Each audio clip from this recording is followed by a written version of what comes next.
Alors, on avait quand même le sujet de ce qui est le réemploi, en fait, le bâtiment comme gisement. Vous pouvez, voilà, exactement. Ben, ça ressemble quand même pas mal à ça, hein. Donc, Rédificaré est un acteur sur le territoire depuis pas mal d'années.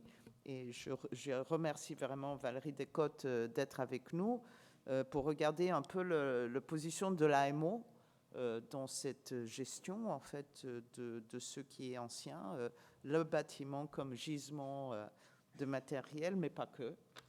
Merci Valérie.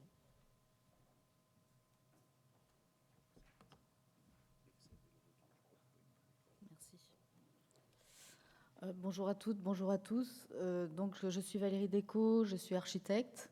J'ai eu une première vie d'architecte traditionnel qui construisait des bâtiments publics.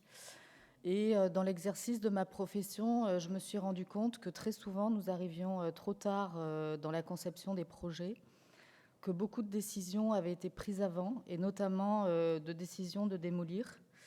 Et donc, en 2016, j'ai décidé de quitter mon agence d'architecture pour me consacrer au réemploi de matériaux de construction et d'y apporter toute mon expertise de concepteur et de constructeur. Donc, nous avons créé Rédificaré. Rédificaré qui veut dire réédifier en latin, et qui a été créé initialement sous la forme associative pour initier une filière de réemploi de matériaux de construction. Et aujourd'hui, pour des questions assurantielles, nous sommes devenus un bureau d'études, une société. Donc, on m'a demandé de vous présenter la mission d'assistant à maîtrise d'ouvrage réemploi. Il se trouve que, en fait, dans le réemploi, il y a de nombreux métiers, de nouveaux métiers qui sont en train d'émerger, dont certains que nous avons permis d'initier, comme la déconstruction sélective, avec des entreprises qui commencent à se spécialiser là-dedans. Et donc, pour nous, pour Rédificaré, les bâtiments existants sont des gisements de matériaux, avant tout des bâtiments qu'il est nécessaire vraiment de préserver et d'étudier pour réellement investiguer leur potentiel de conservation avant d'envisager leur démolition. Et dans cette mission d'assistance à maîtrise d'ouvrage, nous avons la chance, en intervenant en phase programmation, de pouvoir suggérer aux maîtres d'ouvrage de ne pas démolir les bâtiments et plutôt de les reconvertir. Et depuis que nous exerçons cette mission, on a réussi à sauver plusieurs bâtiments. En fait, la démolition, au départ, elle est très souvent acquise par tout le monde, c'est-à-dire les élus, les techniciens, tout le monde. Enfin voilà, on va démolir. Donc là, c'est un exemple qui se passe à Toulon, pour la ville de Toulon, création d'une médiathèque. Donc, il était acquis que cette bastide, qui est dans un site avec un magnifique jardin, devait être démolie, mais le jardin devait être conservé. Et donc, quand on a fait partie, on a été missionné dans l'équipe de programmation. On a donc allé au bureau, tout le monde m'a dit, mais Valérie veut le démolir. On a dit, ok, on va travailler. En fait, il faut construire l'argumentaire parce que on ne peut pas avoir un positionnement uniquement idéologique. Et donc, on a fait des recherches historiques sur cette bastide. On a découvert qu'il y avait des ailes qui étaient de piètre qualité, mais que néanmoins, le corps de bâtiment ancien présentait tout à fait un intérêt. Et d'autant qu'il était inscrit dans un quartier où il avait tout son sens. Et de plus, le jardin qui devait être conservé ne pourrait absolument pas être conservé si cette bastide était démolie. Enfin, il fallait imaginer 2 secondes, voilà. Donc, on a bâti l'argumentaire, on a fait un diagnostic ressources de cette bastide et on a réussi à convaincre tout le monde, l'équipe technique et les élus. Et en fait, les élus, quand ils nous ont écoutés, ils nous ont dit « Mais oui, mais c'est évident, en fait. En fait, pourquoi ?» Enfin, voilà, tout d'un coup, le fait de re-questionner le sujet, ça permet, eh bien, en fait, de poser les choses. Et l'argumentaire, il est vraiment important parce que l'idéologie,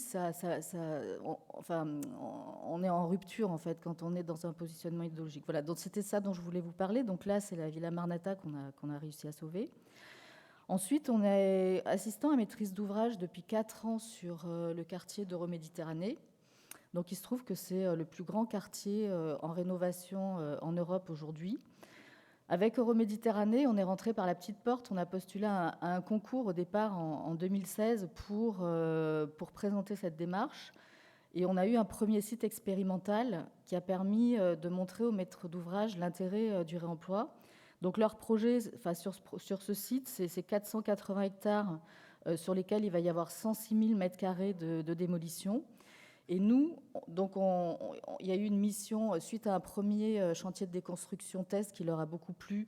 Il y a eu un appel d'offres qui a été lancé pour lequel on a été lauréat, et donc dans le cadre d'un accord cadre. Et donc on a utilisé ce site en fait comme un terrain d'expérimentation. Au niveau des gisements en fait et du patrimoine bâti, on a plusieurs typologies. On a des bâtiments du 19e. On a aussi du 3 fenêtres marseillais. C'est de la construction traditionnelle avec des murs en pierre, en moellon, pierre, etc., terre, briques, etc. Et donc, on a travaillé sur plusieurs types de gisements, le réemploi des charpentes métalliques, le réemploi des tomètes. On a validé le modèle du réemploi des tomètes. Et donc là, je vais vous présenter le réemploi des moellons. Donc, il se trouve que sur ce site Briançon, on a cette maison Valentin qui est tout à fait charmante, pour laquelle on nous a demandé de travailler sur le diagnostic ressources et de prévoir la démolition de ce bâtiment. Et donc, nous, on a dit pourquoi ? Surtout qu'on va faire un parc autour de cette maison, donc ça pourrait être la maison du parc. Elle est tout à fait mignonne. Bon, les décisions étaient déjà prises avant, celle-là, on n'a pas réussi à la sauver. Et donc, moi, je leur ai dit, OK, si vous voulez qu'on démolisse, OK, on va travailler là-dessus, mais on va récupérer les moellons. Donc, au départ, c'était pas gagné, mais néanmoins, on a réussi à faire les premières investigations pour voir comment les moellons étaient bâtis, quel type de mortier, est-ce qu'on avait un mortier bâtard, est-ce qu'on avait un mortier à ciment ou à la chaux.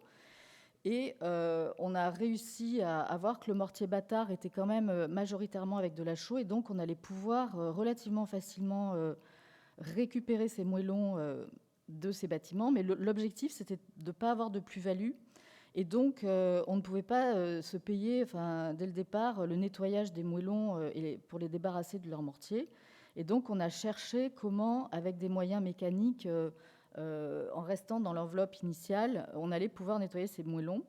Et avec le godet squelette, on a réussi à cribler les moellons et à obtenir en fait des cailloux complètement propres, comme ils l'étaient à l'origine. On a récupéré également les charpents de bois, mais en fait maintenant, à partir d'un premier chantier où on expérimente sur un gisement, ensuite on déploie sur tous les chantiers à venir la récupération des mêmes gisements. Et donc on a réussi à récupérer ces moellons. On a la chance sur Euroméditerranée d'avoir les passerelles, et donc on peut stocker nos matériaux lorsqu'on n'a pas de reprise des matériaux en flux tendu, ce qui est quand même, grâce à une plateforme numérique qu'on a mis au point, la majorité des cas, où on a nos réservations de matériaux 1 an ou 6 mois avant la démolition. Dans le cas présent sur les moellons, comme on était en phase expérimentale, on ne les avait pas encore mis en ligne, donc on a stocké nos moellons sous les passerelles, et ensuite ces moellons ont été rachetés par le diocèse de Marseille, qui est en train de réaliser des bancals qui sont sous Notre-Dame de la Garde.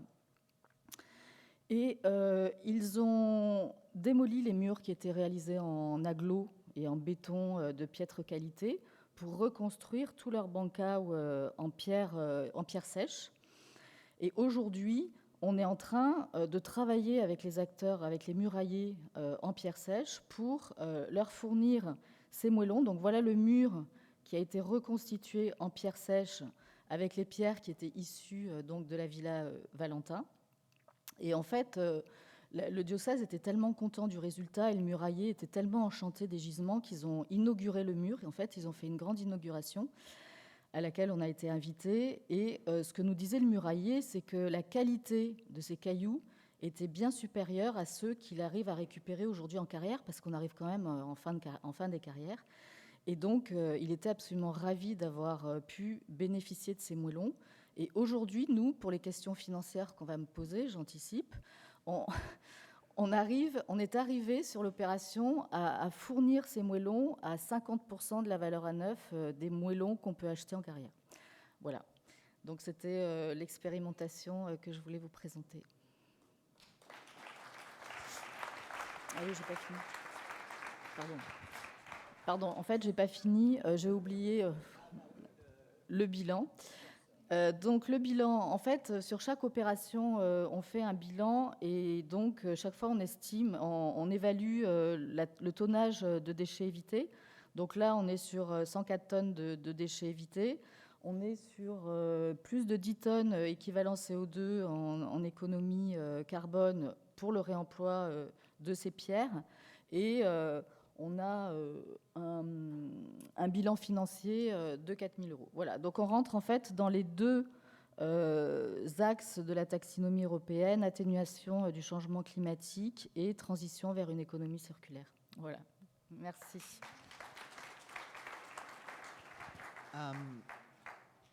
En fait, quand on voit cette image, ça ressemble jamais à ça. Ton travail, jamais. En fait, il n'y a jamais autant de choses à récupérer. C'est plutôt pièce par pièce. Alors, effectivement, en fait, aujourd'hui, on organise souvent plusieurs chantiers de récupération. Par exemple, on a récupéré des grès cérames dans des logements, dans 130 logements qui allaient être démolis. Et on a fait une opération de dépose d'écarlage avant démolition. En fait, l'intérêt, c'est que très souvent, les bâtiments sont vides avant démolition, au moins 1 an avant. Et donc, nous, ça nous permet de travailler... Bon, on a un peu les dispositions anti-squat qui sont très contraignantes, qui souvent, enfin, les maîtres d'ouvrage sont obligés de fermer les bâtiments, et ça, pour nous, c'est un vrai handicap. Mais sinon, on arrive à réaliser des chantiers de dépose en amont de la démolition, ce qui fait que quand on en arrive à la démolition, en fait, on a récupéré le maximum de gisements qu'on peut. Après, quand on a besoin des moyens de levage, comme les poutres en bois ou les charpentes métalliques, eh bien là, on rédige dans les marchés de travaux la dépose soignée de ces gisements, avec souvent la compétence qui va bien, c'est-à-dire sur les charpentes métalliques, c'est avec un charpentier métallique. Voilà, sur les charpentes bois, ça va être un charpentier bois. Mais sinon, on arrive sur des gisements plus faciles à déposer, à intervenir avant démolition. Mais est-ce que vous avez déjà des commandes avant d'y aller sur les chantiers ? Alors, le principe aujourd'hui, nous, c'est que quasiment on dépose que ce qui est commandé. Voilà, exactement. C'est ça qui a changé. On ne veut pas faire dépenser de l'argent aux maîtres d'ouvrage sur des gisements qu'on ferait déposer sans savoir où ils vont aller, sauf pour certains gisements qui sont récurrents, dont on sait que dans tous les cas, il y aura des preneurs. Et donc là, aujourd'hui, on commence à quand même déposer parce qu'on sait que ça va partir. Okay. Mais au départ, c'est step by step, quoi. Vous avez des questions ?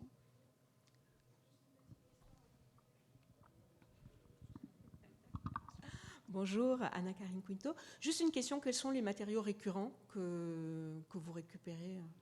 En fait, ils sont de plus en plus nombreux, c'est-à-dire que moi, venant du marché public, quand j'ai commencé à travailler sur le réemploi, j'étais extrêmement frileuse sur le potentiel de réemploi des matériaux qu'on a trouvés. Et plus le temps passe, plus on trouve de gisements pour lesquels ça va être facile, notamment sur le tertiaire, où on a beaucoup de bâtiments qui sont régulièrement mis aux normes. Et donc, on a beaucoup d'équipements aux normes avec de la LED. On a énormément de chaudières qui viennent... En fait, on intervient souvent sur des bâtiments qui ont été réhabilités il n'y a pas longtemps. Enfin, ce qu'on vit, c'est très dur, en fait, parce qu'on se rend compte quand même de l'absurdité de notre système. Enfin, on est un peu au bout du système où on fait un peu n'importe quoi.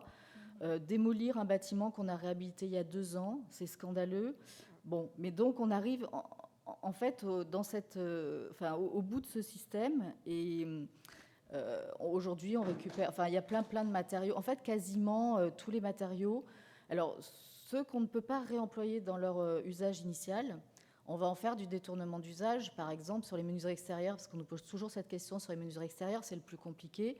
Eh bien, les menuiseries extérieures, on va pouvoir les utiliser en cloison intérieure, on va pouvoir les utiliser en double paroi pour faire des coursives, ou on travaille avec la Cité de l'Agriculture, par exemple, pour réaliser des serres agricoles avec ces menuiseries extérieures. Voilà, donc en fait, il y a plein de pistes de réemploi qui sont même dans le détournement d'usage. Merci beaucoup.